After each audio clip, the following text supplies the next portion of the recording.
All right, man, peace.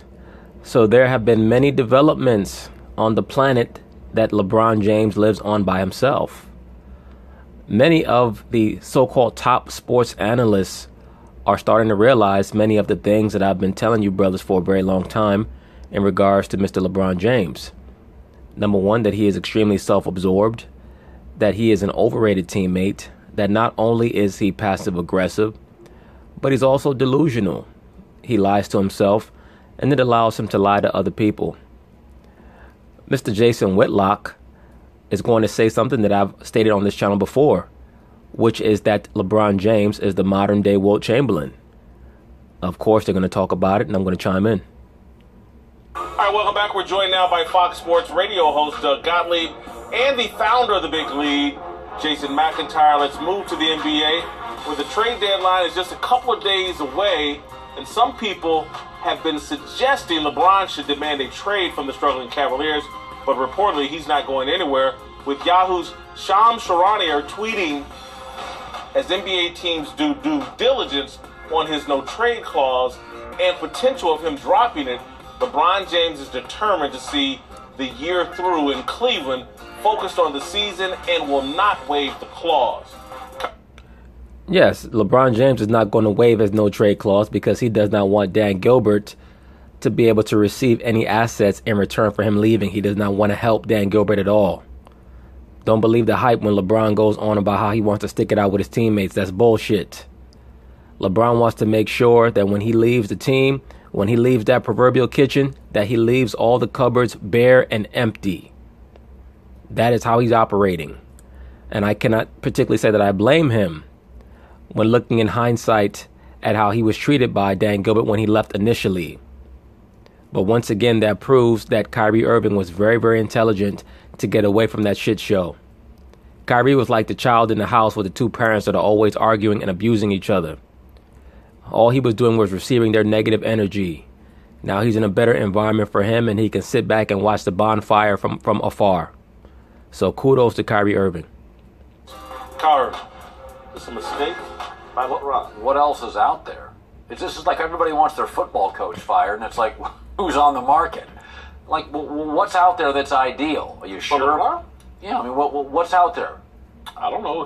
Houston? Toronto. Okay, well, let's slow down on Houston, because then it would be LeBron, Chris Paul, who's had some knee issues, James Harden, who's a little bit of a flake, and you and I on the bench.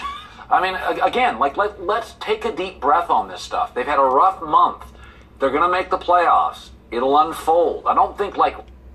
Well, a lot of what you say is true, Colin, but you also have to understand that if LeBron James were to be receptive to a possible trade to the Houston Rockets, and he were to go there to play with Chris Paul and James Harden with you and Whitlock on the bench, he'd still have a better chance of winning a championship than he does in Cleveland. That's how you know that the reason why he's rejecting any type of trade is because he does not want to leave Dan Gilbert with any assets, at least not in return for him. And I don't blame him. I mean, it is what it is. Think like rushing. You think they're going to make the Eastern Conference? You think they're going to win the Eastern Conference? Still? I think they're going to make the playoffs and win a couple series, and then we'll see how it develops. If they're not going to make the NBA final. Wow, listen to Colin Cowherd. LeBron James is #1 fan. Now he's unsure if the Cleveland Cavaliers will be able to get out of the third round. Isn't that interesting? Even many of the LeBron James stupor fans are starting to come out of hiding. They're finally starting to come out from that haze. Finals, which I think a lot of people think they're not at this point. Why wouldn't he move on? San Antonio, Houston, just for the end of the year to make a run at... Everybody's got him being a ring chaser. When he went back to Cleveland, was that ring chasing? Yeah. Yes, absolutely it was. Yes, it was ring chasing. He knew that the writing was on the wall, that Miami was finished. He was still resentful towards Pat Riley for not allowing him to get his way for the 4 years that he was there. He won the 2 championships, and he realized that he could go back to Cleveland and reclaim the Midwest market that he had alienated when he left, because he plans on owning the Cleveland Cavaliers in 20 years. So in order for him to do that, he has to re-ingratiate himself with that region. So that was a very good business move by LeBron. But he certainly went back there to ring chase because he knew that he was going to get Kevin Love, and he knew that he was going to have Kyrie Irving there. That's why he was kissing Kyrie Irving's behind at the 2014 All-Star game. because he knew that the next season he'd already planned to leave Miami and go play with him. Yes. He wanted to bring a championship to Cleveland. That is chasing a ring. And he brought Kevin Love with him. He had a rough month. Was it October, November, December, or January? Considering they're 29th in defensive efficiency. There are 30 NBA teams. If not for the Sacramento Kings, they would have the worst defense in the league. That's not. And let's be very clear, LeBron James has been one of the worst defenders in the NBA this year. One of the absolute worst. Now, whether you want to say that he's throwing the games, he's not giving his A1 effort because he does not want Dan Gilbert to reap any benefits of his hard play. Maybe he has looked across the environment of the locker room and he sees that they don't have a chance to win a championship. Whatever it is, he is not giving his all on the defensive end. And he clearly has his own agenda on the offensive end, as Tyronn Lue alluded to many weeks ago.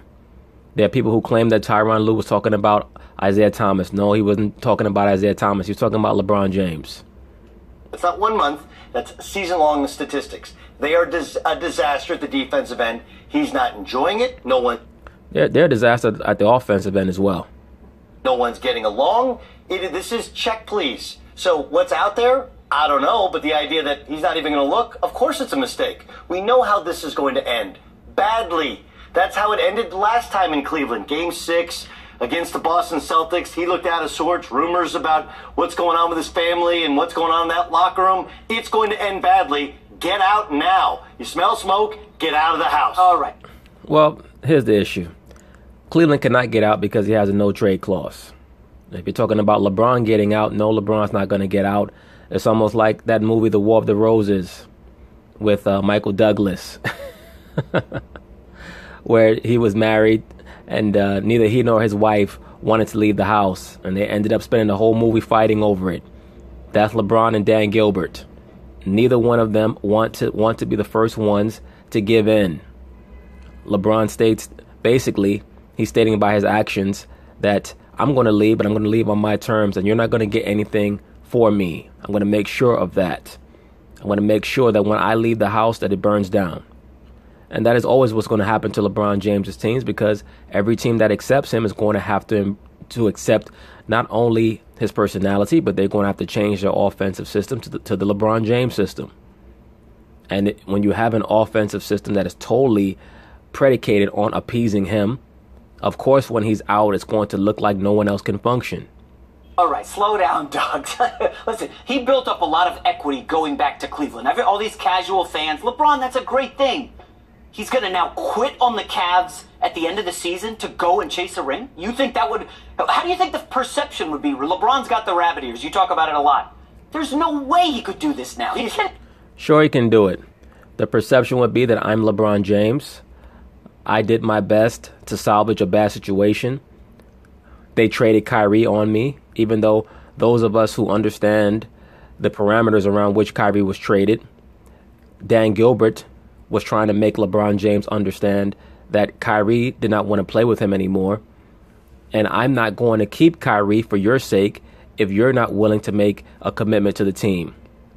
And I have no problem with Dan Gilbert giving LeBron James that ultimatum.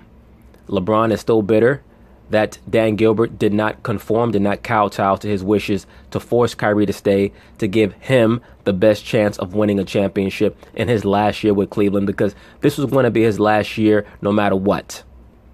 Even if he had won a championship, he was going to leave most likely to LA, because everything with LeBron is about LeBron, and I'm not necessarily knocking him for that. He's a businessman. If that is his mentality, it is what it is. Once you understand his mentality, then you have to respond accordingly, and that is what Kyrie Irving did.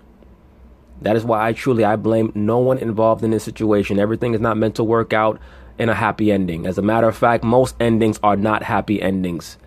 Most endings are very, very, very toxic. It is what it is.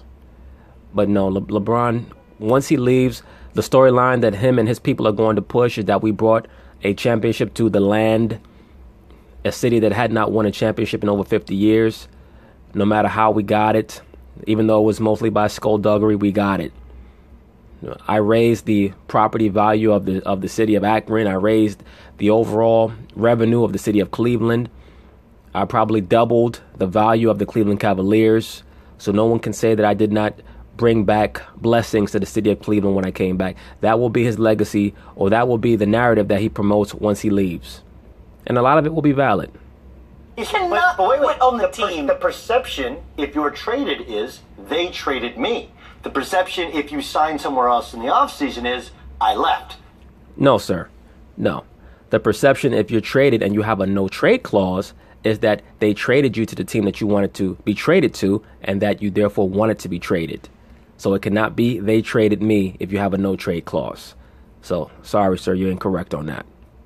That's the perception. Even if you waive your no-trade clause, LeBron can manage that narrative. Hey, I wanted to stay, but look, I waived my no-trade clause because why would you trade me? They wanted to trade me. What? No, sir. On what planet would you waive your no-trade clause unless you already knew what team you were going to be sent to and you wanted to go there? You can't spin the narrative that way. That is why LeBron wants to stick it out for the rest of the season. Even LeBron knows that a narrative like that won't work. That's why he has told his team that, no, we're going to maintain the no-trade clause. And you know what? Since some of these fuckboys on the team want to run my name through the mud, I'm going to make things harder for them too. Some of these guys who have contracts coming up, since they want to try to play me, I'm going to make them look bad. I'm going to throw them bad passes and see what type of contract they get on their next team, since they want to, since they can't get my name out of their mouth. In regards to Dan Gilbert, to hell with him. I'm going to make sure that when I leave, that the overall property value of the team, or the cost of the team, drops, so that when I come back in 10 years to try to buy the team, that it is not maxed out. That is the plan. How can you not see, though, if he leaves Cleveland without them getting anything in return? He tried. He stuck it out. He said he was going back to win a title. Everybody in Cleveland, and not everybody, but a lot of people feel like he's leaving. Yeah, he's blamed it on Dan Gilbert. I'm not leaving. Dan Gilbert forced me out. The reality is he's leaving, it appears. Yeah. That is the reality, and that's not going to be the perception other than by the LeBron James super fans in the media. They're going to try to create and concoct this narrative that LeBron was forced out of Cleveland by Dan Gilbert. Any one of us who have even the remotest level of cognitive function will understand that no, that is not what happened. It is LeBron James who put Dan Gilbert in a situation where he had to move Kyrie because Dan Gilbert understood that why would I appease a man who was not going to stay here? If Kyrie does not want to be here, I'm not going to allow Kyrie to sabotage our season. So send Kyrie off to Boston, a team that has the most assets and the most draft picks to give up. And let LeBron James stick it out on his own, since he's supposed to be the greatest player of all time. He's supposed to be better than Jordan, so he should be able to make it work with anybody, right? Allegedly. And so if Cleveland can get something back in return, wouldn't that be better than getting nothing? Because, again, Cowherd, his biggest fan, won't even say he's making the NBA Finals now. So we know, if you lost Cowherd, you lost America. Like Cronkite. So, yeah, Cowherd is like Cowherd, Shannon Sharp, and Nick Wright. Those guys are on the wall of the LeBron James legacy, guarding the fort. Look, I think the way to give back to Cleveland is to let them get something in value. You think he cares about that? No, he doesn't, and that's the problem. Exactly. The real issue is that LeBron James doesn't care, but he's getting on TV once again trying to act like he's Mother Teresa. Oh, I care about my teammates so much. I love my teammates so much. I'm going to stick it out for this entire season. I'm going to spend the last 30 games or so doing a bunch of silly handshakes and high fives with my teammates before the game to make it look like I care about them.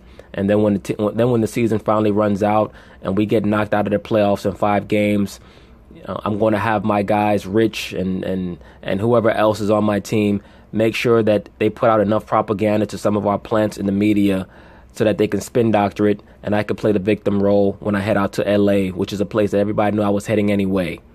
Or maybe San Antonio or Houston, but I doubt it. LeBron needs to go somewhere where he can be a star, and the best place that he can go to be a star is LA. I don't particularly think that he can play for Popovich, but that would be his best chance of getting another championship. In regards to going to Houston, I don't believe that he's going to be able to mesh well there, because that team revolves a lot around ball movement and long-range shooting, which are not his fortes. He needs to be at the center of everything. See, Chris Paul can actually play off the basketball. LeBron James can't. So I see him going to either the Clippers or the Lakers, but we'll see. He's at war with Dan Gilbert You're right. and the Cleveland Cavaliers. He doesn't give a rip. His whole thing is, okay, you're going to trade me? Where am I going? Yeah, he doesn't care about Dan Gilbert at LeBron all. calls the shots. He decides where he goes, and he decides You guys who tell he's me. bringing You tell with me. Where would he go? The Lakers. Yeah, The Lakers. in the They're not going offseason, in- when he can bring somebody else. Why go in the offseason? Go now. Why? And miss the playoffs, Doug? And beyond that, why would he go now? And Dan Gilbert would stipulate that the Lakers send Cleveland most of the assets that they currently have. In order for the Lakers to trade for LeBron, they would have to probably give up Lonzo Ball, Kyle Kuzma, Brandon Ingram, and a couple of first-round draft picks. They're not going to do that. That wouldn't even make sense. And LeBron understands that as well. See, LeBron is not emotional, and he's not a two-dimensional thinker when it comes to business moves like a Carmelo Anthony. LeBron is willing to sit where he's at. He understands that he has really no chance of winning the NBA championship, so he's going to play out the season and go to whatever team he wants to go to without them having to lose any assets. Doug, are you crazy? Why? They're to the finals 7 years in a row. Okay, so you're just saying for the ego. This thing is not fun. You could also... No, it's not for the ego. It's for business. Once again, for those of you guys who remember, I believe it was back in 2010 or 2011, whatever year it was that Carmelo was traded from the Denver Nuggets to the New York Knicks. Instead of him just sitting out the season, as usual, he made a bad business move, but most likely at the behest of his wife, who was controlling him at that time and probably wanted to get out of Denver and get to New York or L.A., get to New York and try to help her quote-unquote career, her acting career. But her number one acting job was acting like she was his wife. He was silly enough to listen to her and force a trade as opposed to waiting until the offseason, and his career has never been the same since. His career has never been right since then. Carmelo Anthony's has not. And really, right now, when you look at Carmelo, he's on his way out of the league. You could also, look, there's a million places you could go. Milwaukee, you could try and go to San Antonio and find a way with an expiring contract. It can be done with Houston to see what that is like. You could go to the Clippers and get in the playoffs and see if you like LA. But look, the point is what Jason's saying. There's two ways to go here. Either you force Dan Gilbert to trade that that top pick that you got from Brooklyn, right? And if you do so, you're going to leave nothing except bad contracts behind. What? But if you get traded, now all of a sudden you're going to leave. You're like, look, I left. They traded me, and I left them with their pick and with some other players in return. Let me just throw this out there. Well, look, I don't understand why this guy believes that LeBron James is concerned about how many picks Cleveland has left. He wants Cleveland to trade the first-round pick that they already have right now to bring in some help for him, quote-unquote help. So this is why I state that I really have no problem with anyone involved, because everyone involved is doing what's best for themselves, and they're staying consistent to their character. Dan Gilbert has read the tea leaves. He knows that they're not going to win any more championships. So why would I trade the assets that I have to help you, a man who is not going to be able to lead us to a championship? And the one championship that you did lead us to, you really shouldn't have won. I'm going to recalibrate here. You get to do this all the time. I get one time. Okay. Doug makes an interesting point. You go to Los Angeles. So if you're LeBron and you're like I'm going to get clobbered either by Boston or Golden State. It's a bad look. And Maybe Toronto. Okay. So LeBron says, if I say trade me to L.A., everybody's going to give me a pass this year. So the rest of the year you'll say, hell, he made the Lakers fun. Nobody's going to blame LeBron because you never know with LeBron. They may end up getting to the last seat. The Lakers are playing well. It's an interesting point. And then No, it's not an interesting point. There's nothing interesting about it at all. It's pure speculation and conjecture that is really just groundless and baseless, because who would stand to win from that other than Cleveland? And why would LeBron want the Cleveland Cavaliers to win when he's already shown that he does not care? Once again, he does not care about Cleveland's draft picks. LeBron is in a win-now mode. He wants them to trade those picks, so why would he make a move to help them get draft picks? Once LeBron is out on the Cleveland Cavaliers, he's done with them and he's done with Dan Gilbert. I don't understand why these guys can't see that. And then smoked in the first round by the Warriors. But you wouldn't blame him. Who cares? LeBron, They're going to lose the playoffs anyway. Yes. Luol Deng's contract. Luol Deng's still on the Lakers. That contract that's right. exists. So nobody, to Doug's point, Get rid of all those bad go to contracts. the Lakers. It's kind of like a fun retirement. I'm still in the league. I get no heat. By the way, Boston wins the East. I look even more valuable. It's a good brand play. Are we forgetting that Kyle Lowry got hurt in the playoffs last year? The Cavs swept him. Kyrie Irving got hurt in the playoffs, I believe, 3 years ago with the Cavs. Things happen. You're still... I agree with that. I think that Jason McIntyre makes a good point. Kyrie has shown that he can be a bit injury prone. As of right now, he seems to have an issue with his quad. He just came back from that injury. Kyrie plays a very frenetic style. That's why I call him the Barry Sanders of the NBA. Somebody in the comments corrected me and stated that he believes that Derrick Rose had a style more like a Barry Sanders. And I would agree. That's a better comparison than Kyrie. But seeing as Derrick Rose is nowhere near the player that he was, I would compare Kyrie, at least in regards to that style of movement.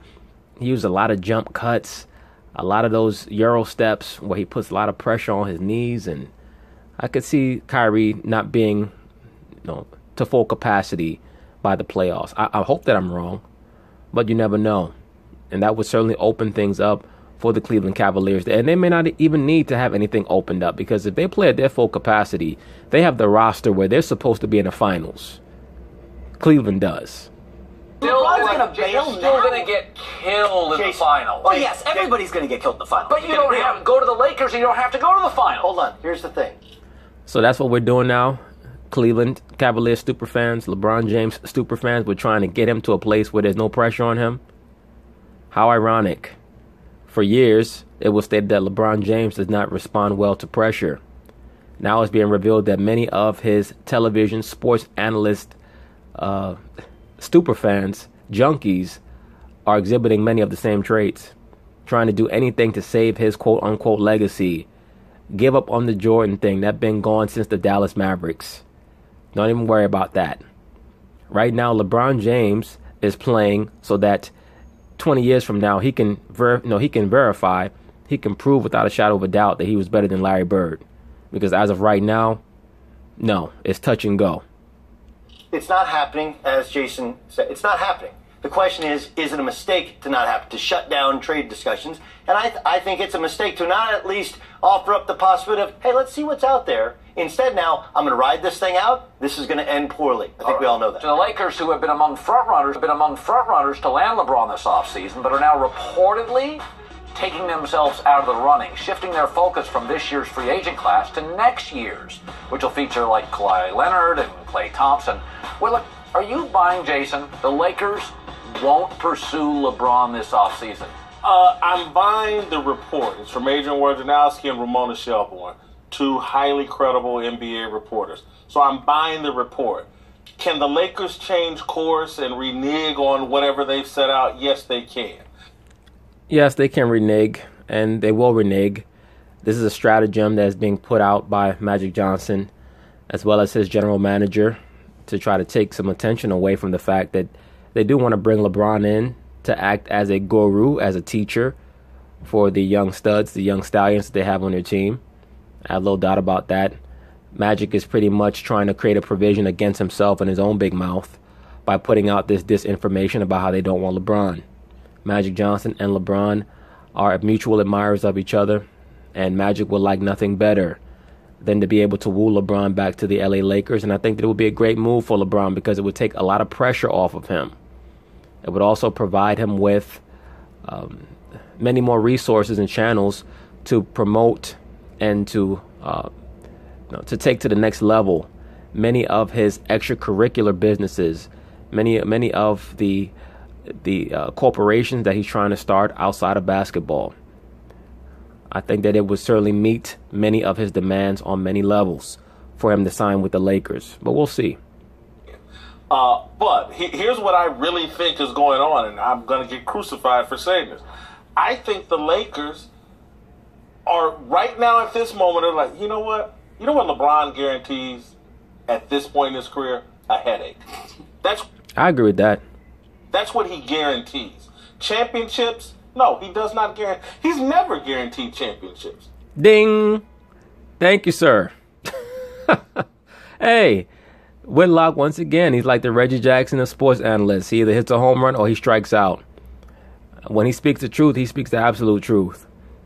LeBron James has never guaranteed a championship. This nonsense that has been pushed forth by many of his more devoted acolytes, his more fervent followers, that LeBron James takes you to the finals and he takes you to championship. All this is bullshit. The man has won 3 championships, and 2 out of the 3 he shouldn't have won. But it is what it is. He has 3. But by no means is he someone that you think of being synchronous with being a champion. He's won 3. Again, he reminds me of a modern-day Wilt Chamberlain. Thank you, sir. Wilt Chamberlain had too many gifts and was a little bit off and hard to deal with. You know, I really do think that Whitlock watches my channel. Because I stated a few weeks ago on a video that sometimes you can have too many gifts for your own good. LeBron James, a 6'9" version of Wilt Chamberlain, will never win as many championships as guys that are much more stable personality-wise. And so at 34, or whatever he is, 15 years in the league, whatever he is, I think the Lakers are looking at it and saying, I'm not sure if he's worth that trouble. He guarantees you a headache and some ticket sales, but championships, I'm not so sure. And I think that may be a possibility, but I don't think that it's the probability. I think that most probably that this is disinformation that the Lakers are putting out to throw people off of the scent of what they and LeBron have most likely worked out already behind closed doors. Look, he did actually guarantee championships. Not 1, not 2, not 3, right? So he did actually guarantee championships. Whether he delivers on them, he delivered headaches every year. Look, you and I agree on that, and I think that's what we're looking at here. If you look previously, LeBron's camp, okay, or what was coming out of LeBron's camp and being leaked through Brian Windhorst, another credible journalist. Yeah. Well, yeah, it's another credible journalist, but also another mouthpiece for LeBron James. Maybe look at Houston. Well, maybe look at Golden State. Well, maybe look here. And what it is, this is just a leverage play. It's negotiating in the media. Because what LeBron wants is, LeBron wants his guys, LeBron wants his coach, LeBron wants his headaches, LeBron wants it his way. That's what makes it very interesting to see what's going to happen with Mr. Luke Walton at the end of the season. Especially with the coach that was let go of the Memphis Grizzlies, David Fizdale. We know that he and LeBron have a history. So don't be surprised to see Luke Walton get let go and the Lakers hire David Fizdale. If that happens, you'll know that most likely LeBron James is heading to the LA Lakers, because he certainly is not going to sit there and play for Luke Walton. And the Lakers are like, look, we want you here, but we want you to join our organization. And that's why they're fighting this fight now. And if not, they'll be like, that's okay. We'll move on. Next year we get Klay Thompson, younger, better, and maybe Kawhi Leonard, younger, better. Both are from LA. Both would die to be Lakers. LeVar Ball's already a massive headache. Now you add LeBron to it. That's good. I do question the timing of this report. 2 days before the trade deadline. Okay? I talked about this on your show last week. 3 weeks ago, all Houston Rockets and LeBron. Last week, Golden State and LeBron. This week, Lakers. Oh, we don't want LeBron. Something seems fishy. Who's planting all these stories? I think you're onto something, Doug. I do believe LeBron's camp is pushing up. Hello? I could have told you that. LeBron James's camp is planning most of these stories. And that is part and parcel of how you create a cult of personality. You have to make sure that you have a good propaganda team. Okay, so Magic just got fined today for tampering. Yeah, again. Okay, again. It's the most ridiculous tampering fine in the history of the league. No, there was nothing ridiculous about it. Don't talk about another team's players. I don't care how much you're lauding them. Whatever. But a week ago, I had somebody tell me Magic and LeBron have talked. Well, if I heard it, somebody in New York has heard it. And Magic's thinking, listen, I'm going to call Woj and Ramona, respected journalists, and I'm going to tell them, no interest, we got to cool this crap off. I agree. Because he already had one tampering, the day he got another. If word is out there and people are saying, like Magic and LeBron camps are talking, and it comes back to Magic, he may have just wanted to cool this puppy off. Yep. It's not bad, except for Magic got fined for tampering for saying that he thinks Giannis is going to put Milwaukee on the map. No, it's still the second time, though. The first was Paul George. I don't understand how that's tampering. You're saying that he's going to be in Milwaukee and win a championship. No. It doesn't matter. It's not his place to speak on another team's asset. I don't understand why you guys can't get that. No, but you're right. But he was fined $50,000, Is this just, who would you call if you wanted to get word out? You'd call Woj and maybe Ramona? I wouldn't, because again, the reporters that get played that easily are generally speaking a little bit lower on the totem pole. Right. And so Wojnarowski, as seasoned as they come. Ramona, very seasoned. Again, and I'm not saying they're not capable of being played or used by a source. But again, if I'm sitting there, who can I get this story out there with? Those aren't the guys I'm looking to. What? Well, no, those actually should be the people that you're looking to, because those are the most reputable journalists. Why would you want to try to filter out disinformation through some form of a lackey, someone that no one is going to trust? You certainly want to go to the top-notch people. What has really hurt the LeBron negotiations that have yet to take place is the idea was we'll bring Kentavious Caldwell-Pope in because he's rep by Rich Paul. We'll overpay him, okay, for a year, keep that cap space, and then we're going to use that to get 2 stars. And the Kentavious Caldwell-Pope thing's been a disaster. He was out of shape. He had a DUI. Hell, 26 days he was actually sleeping in a detention facility and then working for the LA Lakers with one of those things on his ankle. Yeah. Okay, and he's not a particularly great guy in the locker room. And Yeah, well, I could see that. He's one of the guys who most likely is giving Lonzo Ball a problem. They're definitely going to have to clean house in that locker room. Magic is going to have to spend more time worrying about the players in the Los Angeles Laker locker room than he does many of these other players around the league. And that's the guy who's supposed to bridge the gap between a former agent who's running the Lakers and a current agent for LeBron. And so, LeBron brings headaches. He wants his coach. And this is the Lakers going hey, you want to come here? Cool. You're going to do it our way. You're going to be a Laker. Otherwise, we don't want another Albert Pujols-like contract, an aging superstar, and we get the back end of the They're deal. already dealing with the LeVar headache. You add LeBron to the mix. I don't know. Coming up. But anyway, that's going to be part 1 on the LeBron James saga, which is ever going, everlasting it seems. Peace.